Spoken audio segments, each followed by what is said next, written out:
আজ 6 বছর পর ঠিক ওই জায়গাটায় এসে দাঁড়িয়েছি যেখানে আমার প্রাইভেট স্যারকে আমি প্রপোজ করেছিলাম। বলেছিলাম, স্যার আই লাভ ইউ। এখন সব অতীত। আমি মাঝে মধ্যে এখানে এসে দাঁড়াই, মনটা হালকা হয়, বুকের ওপর থেকে একটা চাপ কমে যায়, যেন আমার প্রিয় মানুষের প্রাণ এই বাতাসের সঙ্গে মিশে আছে। এই জায়গাটা আমাকে টানে, ভীষণ টানে। এখানে কখনো মানুষ ভরে ওঠা, আবার কখনো কি শান্ত। চোখের পাতাটা ছলছল করে উঠল নিমিষে। আমি ইতি চৌধুরী, বাবা মার একমাত্র। আমার পরে আর কোনো সন্তান হয়নি, তাই আমাকে বেশ আদর যত্ন দিয়ে বড় করেছেন তারা। আমি একজন ডক্টর, 6টা বছরে নিজেকে পরিপূর্ণ গুছিয়ে তুলতে পেরেছি, শুধু মৌবন করতে পারিনি। আমি তোমাকে ভালোবাসি শব্দটা স্যার কখনো আমাকে বলেনি, কিন্তু আমি যে চোখে দেখেছি না বলা ভালোবাসা। আমি তখন ইন্টার 2nd ইয়ারে পড়ি। বাড়িতে প্রাইভেট পড়াই ছিল আমার অনীহা। বান্ধবীদের সঙ্গে কোচিং সেন্টারে পড়তে চাইতাম।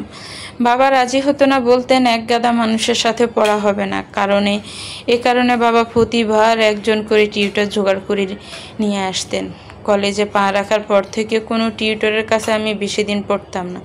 অদ্ভুত সব কাণ্ড করতাম, তারা পালিয়ে যেত। আমার মন বলছিল এবারও বাবা নতুন একজন স্যার ধরে নিয়ে আসবেন। তবে করলো তাই। তারপর ধীরে ধীরে স্যারের প্রতি আমার ভালো লাগা শুরু হলো। এরপর তা কখন যে ভালোবাসায় রূপ নিলেও অবুঝ মন বুঝতেও পারিনি। এই জায়গাটা শহর থেকে একটু দূরে, সিমসাম পরিবেশ, মাঝে মাঝে বাতাসের সঙ্গে ভেসে আসে হাইওয়েতে চলাচল করা গাড়ির হর্নের আওয়াজগুলো।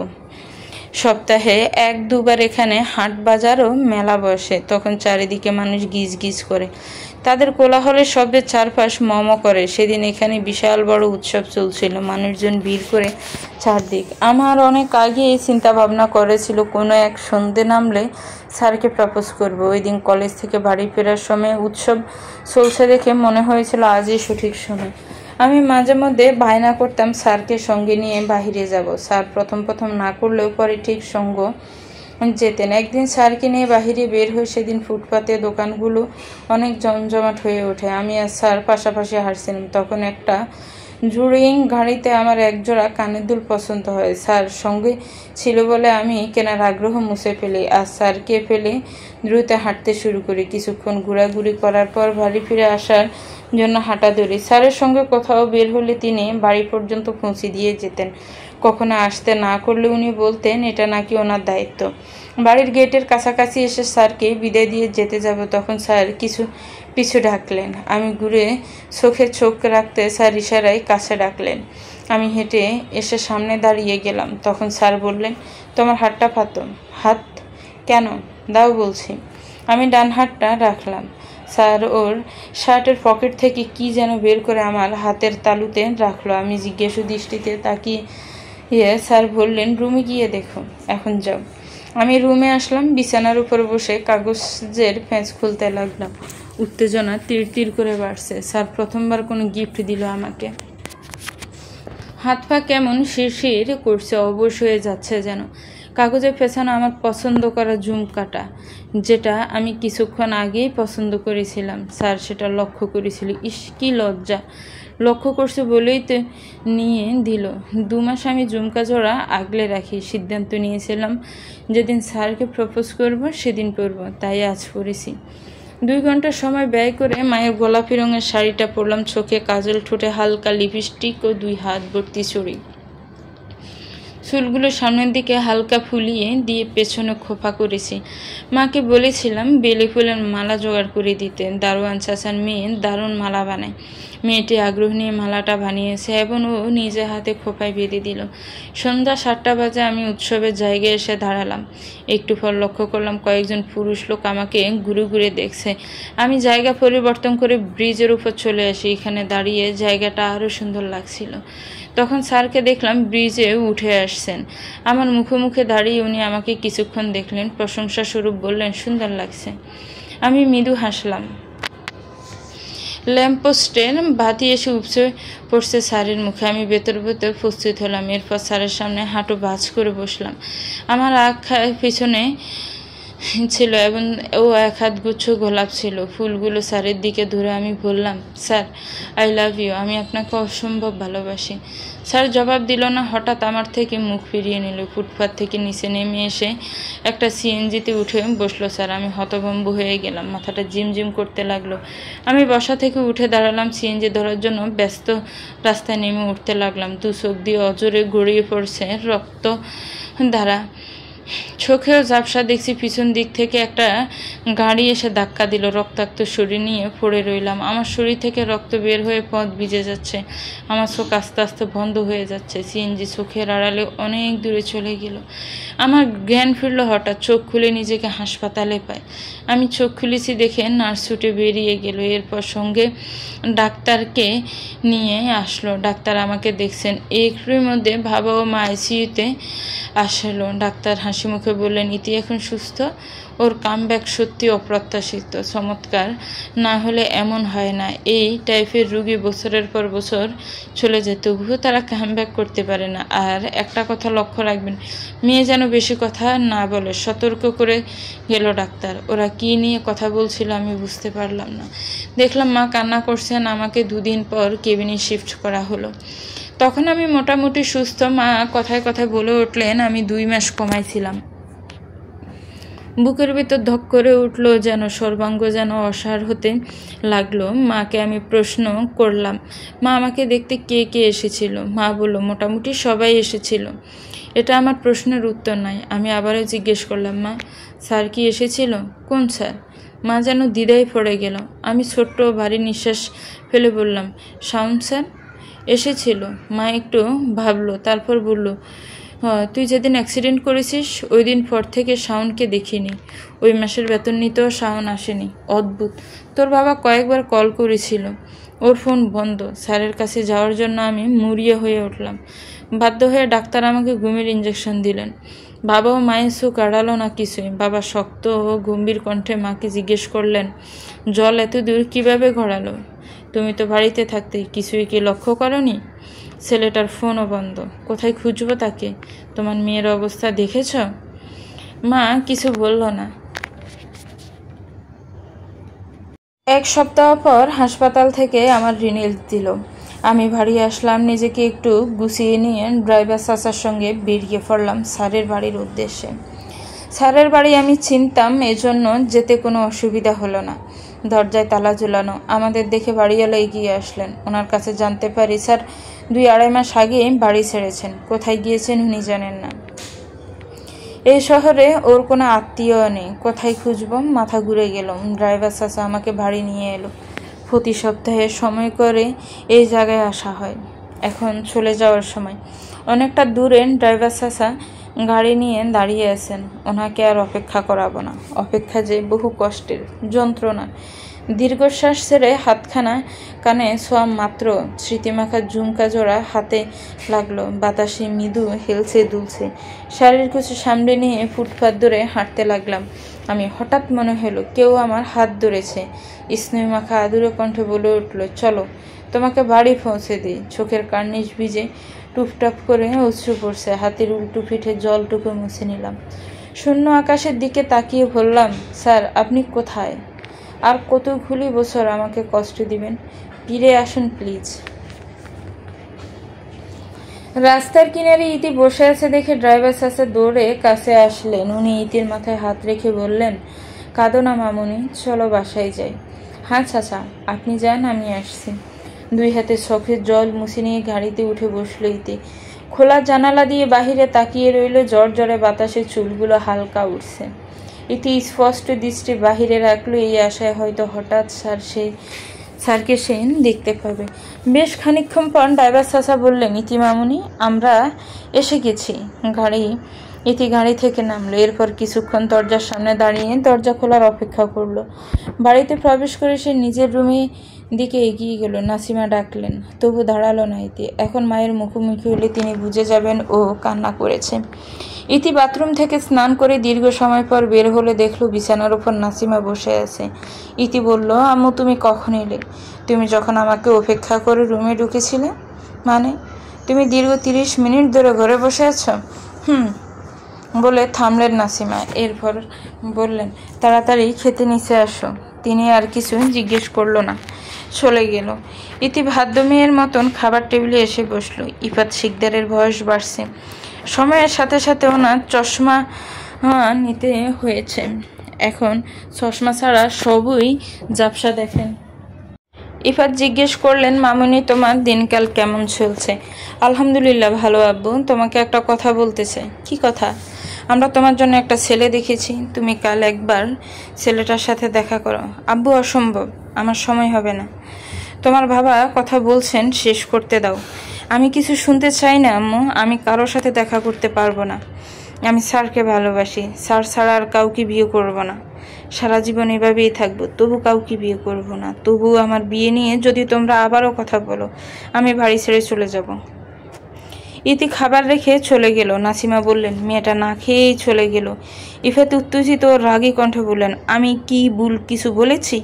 নাসিমা, আমি ওর বাবা, কিভাবে আমার মেয়েকে এভাবে কষ্ট পেতে দেখতে পারি? বলে থামলেন ইফাত। একটু পর আবার বললেন, এই আমি কত জায়গায় শাওনের খোঁজ করেছি, কিন্তু তার কোনো হদিশ আজও পাইনি, যেন সে পৃথিবীতেই নেই। আমার একমাত্র মেয়ে তিলে তিলে শেষ হয়ে যাচ্ছে, আমার যে কলিজা ফেটে যায়। আমি শুধু আমার মেয়েকে সুখী দেখতে চাই। এটা কি আমার অপরাধ? নাসিমা বললেন, আমি পরে ওকে বুঝিয়ে বলবো, তুমি খেয়ে ওঠো। দীর্ঘ নিঃশ্বাস ফেললে ইফাত শিকদার বললেন, আমার মেয়ে না খেয়ে চলে গেল, আমি খাবো কিভাবে? আমার গলায় খাবার নামবে না নাসিমা। শাওন চলে যাওয়ার পর থেকে আমাদের মেয়ে ভয়ঙ্কর পরিবর্তন হয়ে গেছে। 6 বছরে অনেক কিছু বদলে গেছে, শুধু শ্বাস প্রশ্বাস চলছে, ওর যেন জীবন্ত লাশ। নাসিমা মেয়ের রুমে আসলেন। ইতি রুমে নেই, বাথরুম ও বারান্দা চেক করলেন, সেখানেও নেই। নাসিমা ছাদে আসলেন, দেখলো তার মেয়েটা এক কোণায় দাঁড়িয়ে আছে। তিনি গলা তুলল, এত রাতে ছাদে আসছো কেন? আম্মু, আমাকে একা থাকতে দাও। ইতি, তুমি আমাদের একমাত্র মেয়ে, তোমাকে আমরা এভাবে আর দেখতে পারছি না। আমরা চাই তোমার একটা কুল হোক। আম্মু, আর কিছু বলবে না। আমি স্যারের জায়গায় কাউকে ভাবতে পারি না, এটা অসম্ভব। শাওন 6 বছর ধরে চলে গেছে, আর তুমি এখনো তাকে আঁকড়ে আছো কেন? আমি বাসা থেকে চলে যাব, আমাকে দেখবে না, তোমাদের কষ্টও হবে না। ইতি, নাসিমা ধমক দিলেন। এরপর করুণ কণ্ঠে বললেন, আমরা তোমাকে আর কিছু বলবো না, তোমার যা খুশি করো, কিন্তু বাড়ি ছেড়ে কোথাও যাবা না। তোমাকে ছাড়া আমরা বাঁচতে পারবো না। নাসিমা কান্না লুকিয়ে চলে গেল। ইতি আকাশের দিকে দৃষ্টি স্থির করলো, চোখ তখনও তারও ছলছল করছে। ইতি অকপটে বলল, স্যার, আপনাকে ছাড়া থাকা আমার জন্য খুব কঠিন। ইতি চোখ বন্ধ করলো, চোখের পাতায় বেশি উঠল পুরনো স্মৃতিগুলো। 6 বছর আগে সকাল 8:30, মঙ্গলবার 28 আগস্ট 2015। কুয়াশাচ্ছন্ন সকাল, হালকা কুয়াশায় ঢাকা প্রকৃতি সকালে কুয়াশায় ঢাকা থাকে। সকালের শিশিরে ঘাস ভেজা মৃদু ঠান্ডা বাতাসের সাথে সাথে শীতের মেজাজ। ভোর যখন হালকা কুয়াশায় ডেকে যায়, তখন ধীরে ধীরে সূর্য দেখা দেয়। সূর্যের রোশনি জানালার কাছে ঢুকে পড়ে। আলমারির কাভার থেকে কলেজের পোশাক খুঁজতে লাগলো। ইতি সহসা চিৎকার করে বলে উঠল, আম্মু, আমার পোশাক খুঁজে পাচ্ছি না, একটু খুঁজে দাও। নাসিমা বললেন, আমি রান্নাঘরে নাস্তা বানাচ্ছি, তুমি দেখছো না? আজ নিজে নিজে খুঁজে নাও। কি বললো? আম্মু, আমার দেরি হয়ে যাচ্ছে, খুঁজে দাও না। নাসিমা বিরক্তকর কণ্ঠে বললেন, এই মেয়েকে নিয়ে যে কি করব? এত বড় হয়ে গেছে, অথচ নিজের জিনিসপত্র নিজে খুঁজতে পারে না। পুরো দিন আমাকে ঝালিয়ে মারবে। আম্মু, এটা পাচ্ছি না, ওটা পাচ্ছি না। উফ মা, চিৎকার করছো কেন? ধমক দিল নাসিমা। আলমারির ভিতরে একটু খোঁজাখুঁজির পর পোশাক পেয়ে গেলেন তিনি। তারপর বললেন, এই যে তোমার পোশাক, তুমি একটা কাজও ঠিক মতো করতে পারো না। তোমার কি হবে ইতি? একমাত্র আল্লাহ জানেন। আমার জামাটা দাও, রেডি হয়ে নিচে আসো, নাস্তা করে তারপর বের হবা। ঠিক আছে। ইফাত শিকদার বসে সকালের নিউজ পেপার পড়ছেন।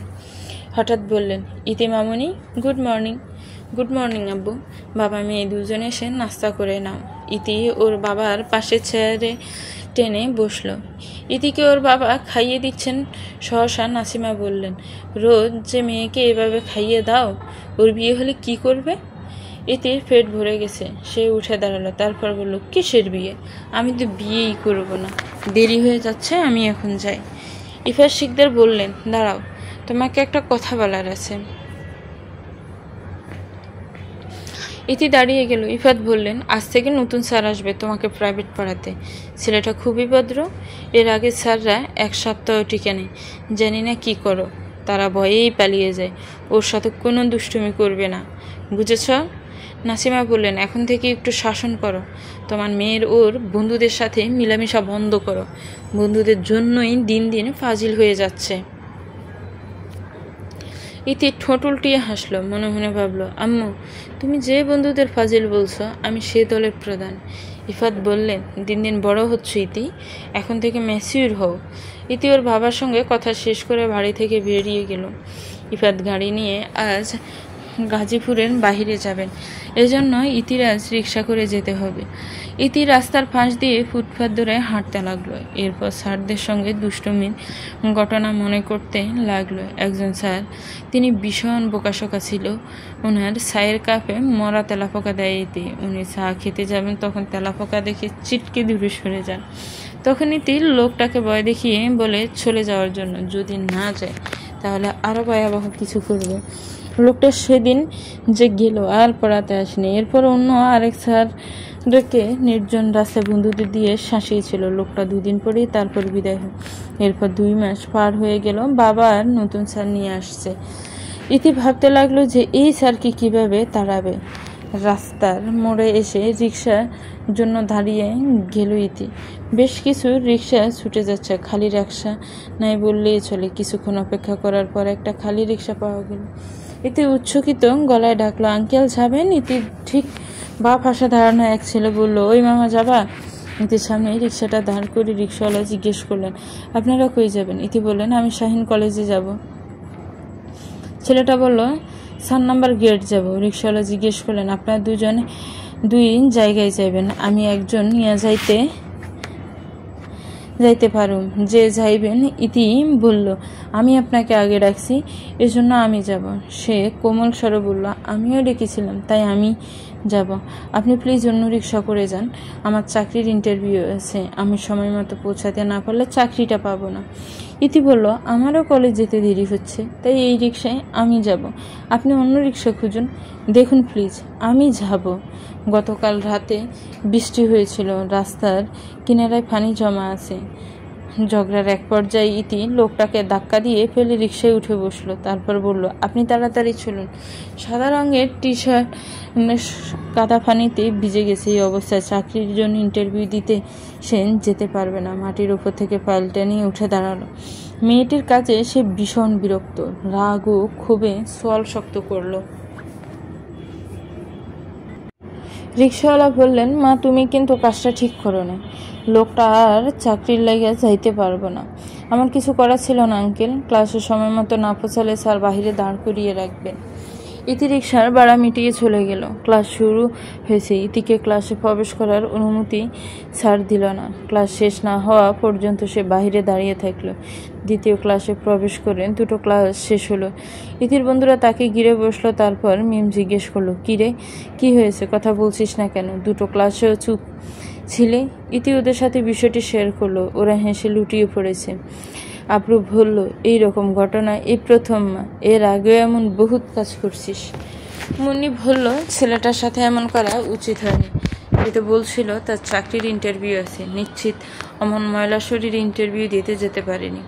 রুবেল বলল, যা হওয়ার হয়ে গেছে, এখন সেসব নিয়ে মাথা ঘামালে কি সব সলভ হয়ে যাবে? আচ্ছা এসব এখন বাদ দে, চল ফুচকা খেতে যাই, আজ সব বিল তানিম দিবে। তানিম আতকে উঠল, আমি কেন দিব? রুবেল বলল, তুই দিবি, কারণ গতবার আমি দিয়েছিলাম।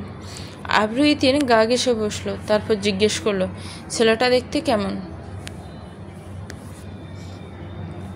ইতি একটু ভাবলো, বলল, আমি তার যথেষ্ট কাছাকাছি ছিলাম, তাই তাকে ভালো মতো দেখতে পেয়েছি। তার শরীর গঠন অনেক ভালো, পেশিবহুল ছিল না, পাতলা ও লম্বা। আর সবচেয়ে বৈশিষ্ট্য ছিল তার চোখ। আমার মনে হয়েছিল দেখতে বাঘের মতো। সে ব্যক্তিগতভাবে অন্যান্য সুদর্শন আর খুব সুন্দর ছিল।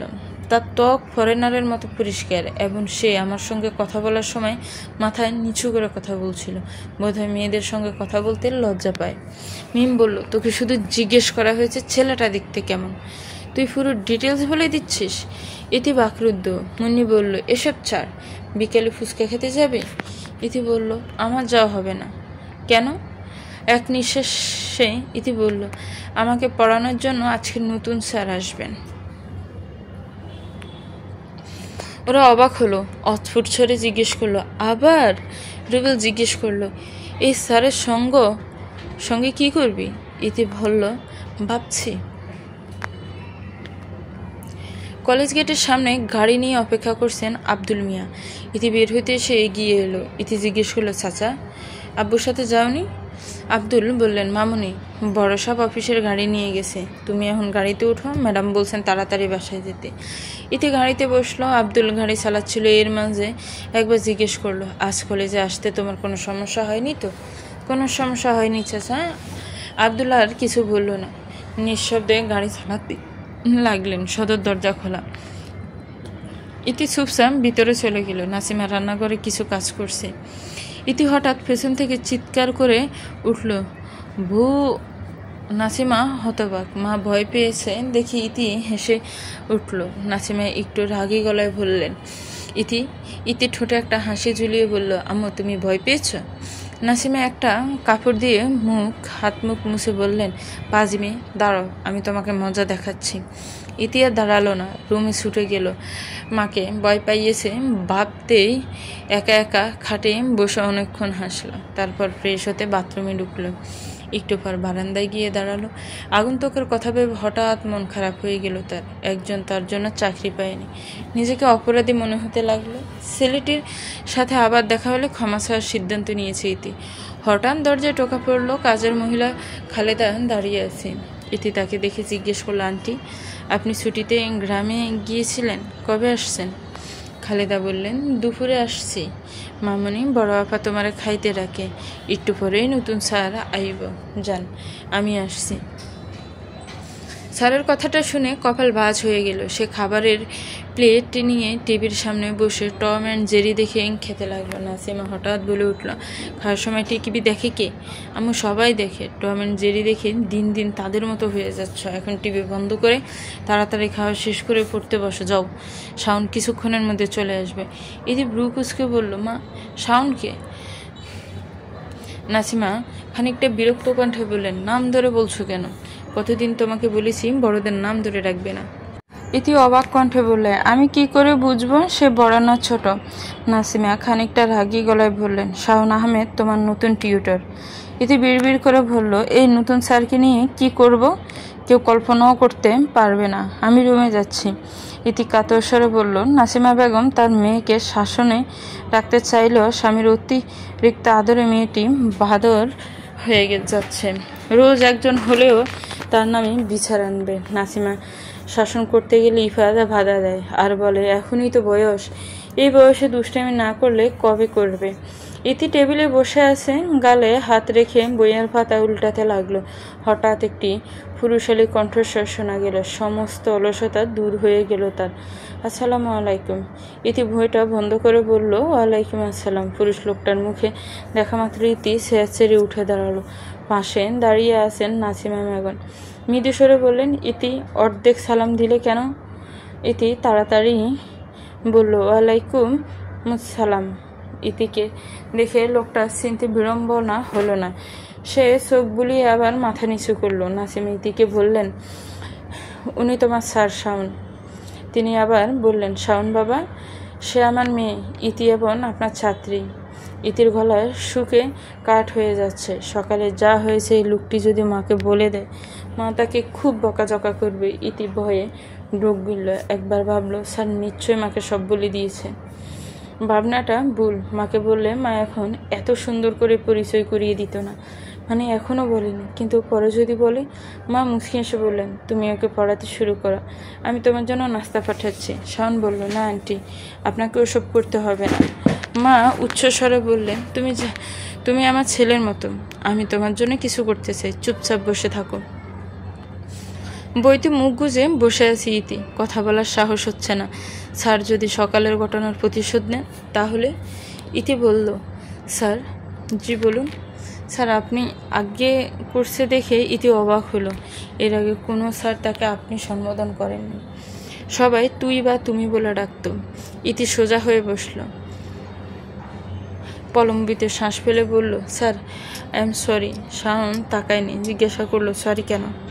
আজ সকালে আমি আপনার সাথে অভদ্র আচরণ করেছি এবং আপনাকে কাদায় ফেলে দিয়েছি। আমি আপনাকে ফেলে দিতে চাইনি, আমি বুঝতে পারিনি ধাক্কা দিলে আপনি পড়ে যাবেন।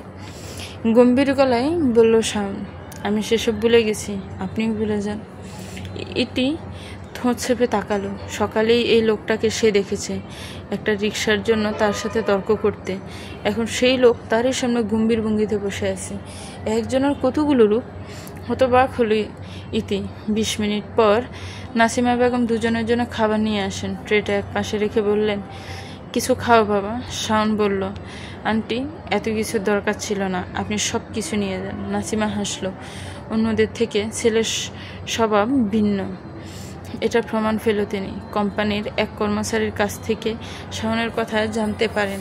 ইফাত শিকদার খুব ভালো শিক্ষক বলে মেয়ের জন্য বাছাই করেন। গত মাসে 2টো টিউশনি বাদ পড়েছে, এই জন্য এই টিউশনি করতে রাজি হয় শাওন। ইতি সন্দেহ চোখে তাকিয়ে আছে, বিড়বিড় করে বলল, স্যার কি আসলে এত ভালো নাকি নাটক করছে? অনেক রকমের খাবার দেখে ইতির খেতে ইচ্ছে করে। শাওন তাকে খেতে দেয়নি, দৃঢ়ভাবে বলল, পড়ার সময় খাবার খাওয়া আমার পছন্দ না। পড়া শেষ করে খাবেন। আমি একটু খাবো স্যার। একদম না, খাবারের সাথে পড়া গিলে ফেলবেন। ইতি মায়ের দিকে তাকিয়ে করুণ গলায় বলল, মা আমাকে একটু দাও। নাসিমা খাবার নিয়ে চলে গেল। ইতি মুখ ঘুরিয়ে শাওনের দিকে তাকালো, একটা দীর্ঘশ্বাস ফেলে বইটা বের করলো। শাওন বাঁকা করে হাসলো। ইতি বলল, আপনি ইচ্ছে করে এমন করেছেন। আমি কি করলাম? আমাকে খেতে দেননি। শাওন কিছু বলল না। ইতি ঠিক করলো এর প্রতিশোধ সে তুলবে। লেখার মাঝখানে হঠাৎ বলল, স্যার আমার কলমের কালি ফুরিয়ে গেছে। এই টেবিলের 2 নম্বর ডয়ারে কলম রাখা আছে, আমাকে একটু এনে দিবেন? আচ্ছা আমি নিয়ে আসছি। ডয়ারে কলম না পেয়ে স্যার বলল, এখানে কলম নেই। নাই মানে? সরুন আমি দেখছি। ইতি হঠাৎ স্যারের পায়ে পা রেখে দাঁড়ালো। শাওন অস্ফুট স্বরে বলল, ইতি আপনি আমার পায়ের উপর দাঁড়িয়েছেন। সরি স্যার, আমি দেখিনি। ইতি নতুন স্যারকে তাড়ানোর বুদ্ধি এঁটে আগে থেকে উঁচু জুতো পরেছিল। শাওনের পায়ে জুতোর দাগ স্পষ্ট দেখা যাচ্ছে। সে পা নাড়াতে পারছে না। মজা করতে গিয়ে সে বেশ ভালোই ব্যথা পেয়েছে। ইতি ছুটে নিচে চলে গেল। সে একটা বরফের ব্যাগ এনে শাওনের পায়ে চেপে ধরল। জায়গাটা লাল হয়ে ফুলে উঠেছে। ইতি বলল, স্যার আপনার ব্যথা কমছে? মোটামুটি। ওগুলো রাখুন, আপনি পড়তে বসুন। এই অবস্থায় শেখাবেন কি করে স্যার? আজ থাক, আপনি বরং বাড়ি যান। আজ আমি একাই পড়ে নেব। চিন্তিত হয়ে বলল ইতি, আপনার বাবা আমাকে বিশ্বাস করেছেন। প্রথম দিনেই কিভাবে তার বিশ্বাস ভাঙব? সামান্য ব্যথা সয়ে যাবে। আমি কাউকে প্রতিশ্রুতি দিলে প্রতিশ্রুতি ভঙ্গ করি না, বলল শাওন। শাওন ঘড়ির দিকে দেখে 2 ঘন্টা পড়ালো। এতক্ষণ দাঁত চেপে যন্ত্রণা সহ্য করেছে। সে ঠিকমতো হাঁটতে পারছে না। দেখি ইতি শাওনের সাথে গেটে এলো। ইতি চলে আসবে সে সময় শাওন ইতির পিছনে ডাকলো, ইতি। ইতি থেমে গেল। স্যারের দিকে তাকিয়ে দেখলো স্যার কিছু বলতেছেন। শাওন স্যার বলল, এখানে আসার আগে আপনার সম্পর্কে অনেক কথা শুনেছি। আমি জানি সবাই আমাকে সতর্ক করেছিল যে আপনি আগের স্যারদের কীভাবে হেনস্থা করছিলেন। আমি আসছি আপনার বাবাকে দেওয়া কথা রাখতে। আর আমি জানি আপনি স্বেচ্ছায় আমার পায়ে ফাঁ রাখছেন যেন আমি চলে যাই। কিন্তু দুঃখজনক হলেও সত্যি যে চাকরিটা পাওয়া পর্যন্ত আমাকে এসে আপনাকে পড়াতে হবে। আপনার বাবার এটাই শর্ত। আমি গ্র্যাজুয়েশন শেষ করার পর 2 বছর ধরে চাকরি খুঁজছি। আমি যত টিউশনি পাই, যদি আমার ভালো মনে হয় তবে আমি করি। মা অসুস্থ থাকায় সবার নিষেধ সত্ত্বেও আপনাকে পড়াতে এসেছি। আমি তখন বুঝতে পারি যে আপনি সেই সকালে আচরণ করেছিলেন কারণ আপনি ক্লাস মিস করার ভয় পেয়েছিলেন, কিন্তু এখন আপনি ইচ্ছে করে এমন করলেন। কিন্তু আমি আপনার উপর রাগ করিনি। আঘাত আপনি দিয়েছেন, মলমা আপনিই লাগিয়েছেন। তবে হ্যাঁ, আপনাকে দেখলেই বোঝা যায় কাউকে কষ্ট দেওয়ার পর আপনি বেশি কষ্ট পান।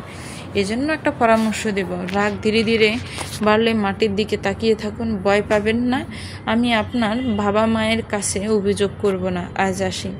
এতে মাথা নিচু করে দাঁড়িয়ে রইল। সে কি বলবে শব্দ খুঁজে পেল না। খানিকটা পা খুঁড়িয়ে স্যার চলে যাচ্ছেন।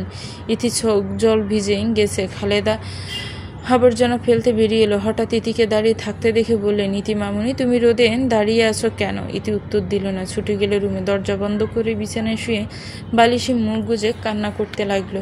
ইতির অনেকক্ষণ কেঁদে তারপর ঘুমিয়ে পড়লো। রাতে নাসিমা খাবারের জন্য ডাকতে এসে দেখেন মেয়েটি ঘুমাচ্ছে, তাই আর ডাক দেয়নি, খাবার ঘরে রেখে চলে যান। ইতি রাতে ঘুম থেকে উঠেনি। দূর থেকে একটা শব্দ শোনা যাচ্ছে। ইতি ফিটফিট করে চোখ তুলল। ফজরের আজান দিচ্ছে। মোবাইল ফোনে সময় দেখে নামাজের জন্য উঠে গেল। আজ মোনাজাত অনেক লম্বা করে। প্রার্থনা করতে করতে ইতি অনেকক্ষণ কাঁদলে। জীবনের সব কিছুর জন্য ক্ষমা চাওয়ার পর নামাজ শেষ করে নামাজ বাজ করে রেখে তারপর রুম থেকে বারান্দায় চলে গেল। স্নিগ্ধ সকাল উষ্ণ হওয়া শরীরকে হালকা করে তুলছে। গাছের ডালে ছোট্ট পাখিটি কিচিরমিচির করে খাবারের সন্ধানে তার বড় বড় দানা জাপটায়। সূর্যের আলো মিষ্টি এত উজ্জ্বল নয়। ইতি কিছুক্ষণ দাঁড়িয়ে রুম থেকে বের হয়ে গেল। নাসিমা আর খালেদা রান্নাঘরে নাস্তা তৈরি করছে। নাসিমা বেগম হঠাৎ ইতিকে দেখে বললেন, আজ এত ভোরে উঠেছ কি করে? গতকাল সন্ধ্যায় ঘুমিয়েছিলাম আম্মু, আর আজ ফজরের আজানের সময় ঘুম ভাঙল। সে কি রাতে উঠুনি? না, রাতে তোমার ঘরে খাবার রেখে এসেছিলাম, সম্ভবত সেটাও খাওনি। আম্মু, তুমি আবার কখন খাবার রেখে এসেছো? তখন তুমি ঘুমাচ্ছ। ইতির মনটা আজ খুব ভালো। সে হেসে মায়ের কাছে গিয়ে বলল, আম্মু, আমি তোমাকে রান্না করতে সাহায্য করতে চাই। নাসিমা বিষম খেলো যেন। হতভম্ব কণ্ঠ বললেন, আজ সূর্য কোন দিক থেকে উঠেছে? নাসিমা মৃদু হাসলো। তারপর রীতির মাথায় হাত বুলিয়ে বলল, তোমাকে কিছু করতে হবে না মা, তুমি রুমে গিয়ে পড়তে বসো। ইতি গেল না। সে পেঁয়াজ কাটতে এগিয়ে গেল। খালেদা বললেন, মামুনি, আমারে দাও, আমি পারবো। ইতি পেঁয়াজ কাটতে লাগলো। চোখ ঝালাফোড়া করে টুপটুপ করে অশ্রু পড়ছে। ইতির চোখে হাত ছোঁয়াতে বলল, আম্মু, চোখ জ্বলছে। নাসিমা বললেন, তাড়াতাড়ি চোখে পানি দাও। জোরে হেসে উঠলেন খালেদা। তারপর বললেন, সকলে পেঁয়াজ কাটতে পারে না মামুনি, আমি আগেই কইছিলাম আমারে দিতে। ইফাশিকদের ড্রয়িং রুমে বসে খবর পড়ছেন। হঠাৎ হাসির শব্দ শুনে রান্নাঘরের দিকে এগিয়ে গেল। ইতির অবস্থা দেখে আন্দাজ করলেন এখানে কি হয়েছে। ইফাশিকদের কড়া গলায় বললেন, আমার মেয়ে কাচ্চা, তুমি হাসছ? বলে থামলেন। তারপর রীতির কাছে গিয়ে বলল, মামুনি, ছুরি রাখো, তোমাকে এসব করতে কে বলেছে? খালেদা বললেন, স্যার, আমরা কই নেই, ইতি মামুনি আমাগো হেল্প করতে আইছে। ইফাশিকদের বললেন, আহা খালেদা, ওটা হেল্প হবে না, বলুন হেল্প। খালেদা কিছুক্ষণ চুপ করে থাকেন, তারপর বললেন, হেল্প। ইতি হঠাৎ করে হেসে উঠল। নাসিমা বললেন, তোমার মেয়ের হঠাৎ রান্নার প্রতি আগ্রহ তৈরি হয়েছে। ইতির রাত্রে জানে না, মেয়েরা প্রথমবার রান্না শেখে মায়ের কাছ থেকে। তার মেয়ের বেলায় না হয় উল্টোই হলো। ইফাশিকদের ইতিকে রান্না শেখানোর সিদ্ধান্ত নেন। সে একটু থেমে বললেন, তোমরা রান্নাঘর থেকে বের হও, আমি আর আমার মেয়ে আজ নাস্তা বানাবো। নাসিমা হেসে চলে গেল। ড্রয়িং রুমের সোফায় বসলেন। টিভি অন করে মুভি দেখতে লাগলো। খালেদা খুবই চিন্তিত। রান্নাঘর নোংরা হলে তাকে পরিষ্কার করতে হবে। খালেদা বলেন, আপা, আমি রান্নাঘরে গিয়ে দেখে আহি হেরা কি করে। নাসিমা বললেন, চিন্তা করো না, তোমার স্যার দেশি বিদেশি সব খাবারই ভালো রান্না করতে পারেন, সে সব সামলে নেবে। আমরা পালিয়ে বিয়ে করি, কারণ আমাদের পরিবার আমাদের প্রেম মেনে নেয়নি, পরিবারের কেউ আমাদের ঘরে ঢুকতে দেওয়া হয়নি। এরপর আমরা আসি গাজীপুর শহরে। তোমার স্যার কঠোর পরিশ্রম করে আজ একটি কোম্পানির মালিক হয়েছেন। আমার বিয়ের 5 বছর পর ইতির জন্ম হয়। ওকে পেটে নিয়ে আমি কিছু করতে পারতাম না। তোমার স্যার রান্না ঘরও বাড়ির সব কাজ নিজ হাতে করতেন। আল্লাহ আমাকে তার মতো স্বামী দিয়েছেন, আল্লাহর কাছে অনেক ধন্যবাদ। খালেদার চোখে জল। নাসিমা এখন বললেন, এই বিষয়ে ইতি কিছুই জানে না। আর সে জানে না যে তার নানা বাড়ি আছে, দাদার বাড়ি আছে। ডাইনিং টেবিলে সব আইটেম গুছিয়ে রাখলো ইতি। তারপর উচ্চস্বরে বলল, আম্মু, খেতে আসো। ক্যাম্পাসে বসে বাদামের খোসা ছাড়াচ্ছে ইতি। নাইম বলল, ইতি, তুই গতকাল অনেক কিছু মিস করছিস। ইতি তাকালো, বলল, লাইক? রোডে বিশাল মেলা বসছিল, সন্ধ্যার পর আমরা সবাই যাই, শুধু তুই আর তানিম বাদে।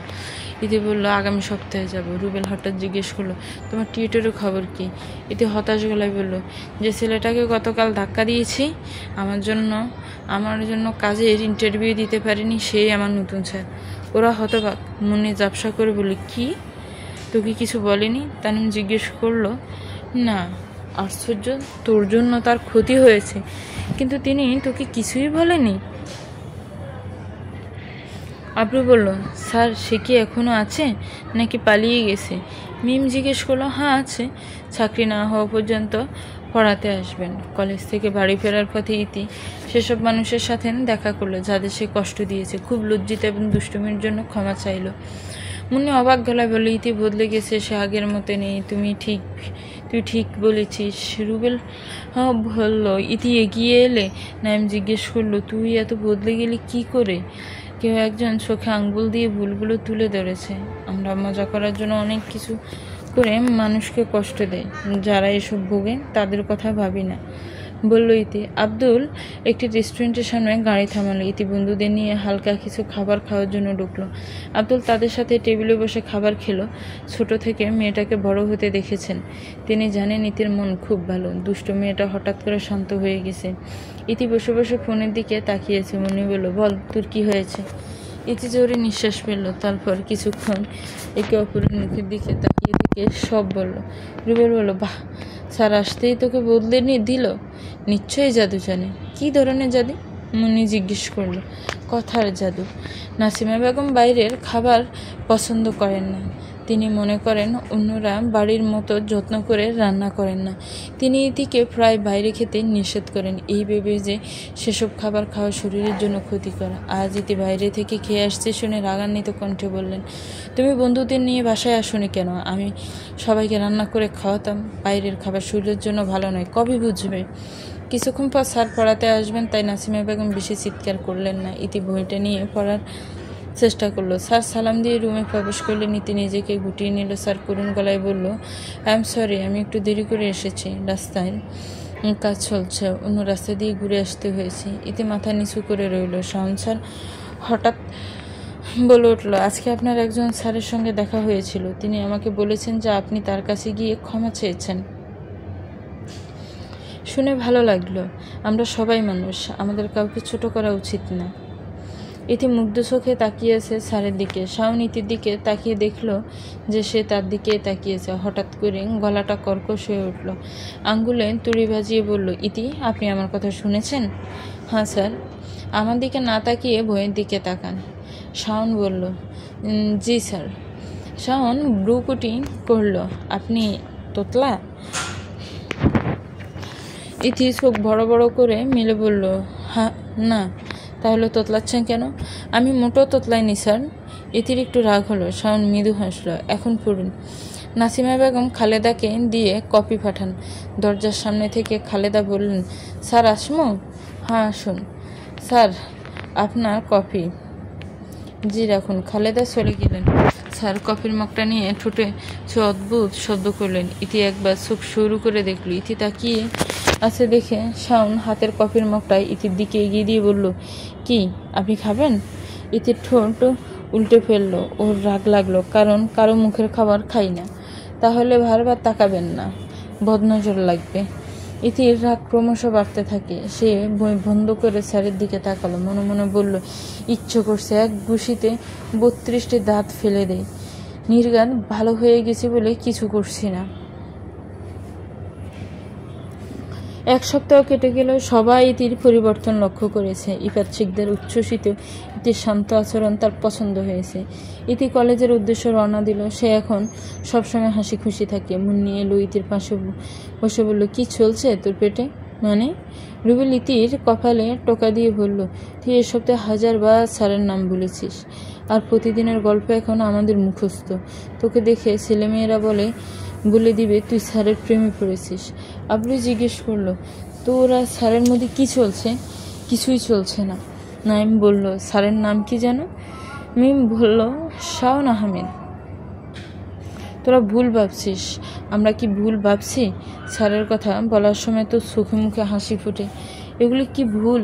ইতি মর্মাহত। সে বলল, স্যারকে আমার ভালো লাগে, তার কথা শুনতে ভালো লাগে। সে কথা বলার সময় তাকিয়ে থাকতে মনে চায়। আজকাল তাকে না দেখতে পেলে আমার সংসারবোধ অনুভব হয়। স্যার যখন হাসি বুকের মাঝে দুক দুক করে। স্যার যতক্ষণ আমার পাশে থাকে ততক্ষণ আমার বুক ধড়ফড় করে। রুবেল বাসা থেকে উঠে দাঁড়ালো। চলে যাওয়ার সময় সে বলল, প্রেমে পাগল হয়েছে। ইতিহাস বন্ধুদের সাথে ফুচকা খেতে আসছে। একসময় আব্রুর ফোন খুঁজতে লাগলো, হঠাৎ করেই পাওয়া যাচ্ছে না। সে এলোমেলো কণ্ঠে বলল, আমার ফোন। এমন পরিস্থিতি যে আব্রু প্রায় কেঁদে ফেলবে। ইতি তার ব্যাগ থেকে ফোনটা বের করে বলল, সকালে ক্যাম্পাসে ফেললে এসেছিস, আর এখন খবর হলো? আব্রু ফোন ধরতে চাইল। মিম বলল, দাঁড়া, প্রথমে বল কল লিস্টে হার্ট লিখে কার নাম্বার সেভ করছিস? ঘন্টা ঘন্টা কথা বলছিস আর মেসেঞ্জার পাসওয়ার্ড দিয়ে লক করা কেন? ভালো থাকবেন, সুস্থ থাকবেন, আল্লাহ হাফিজ।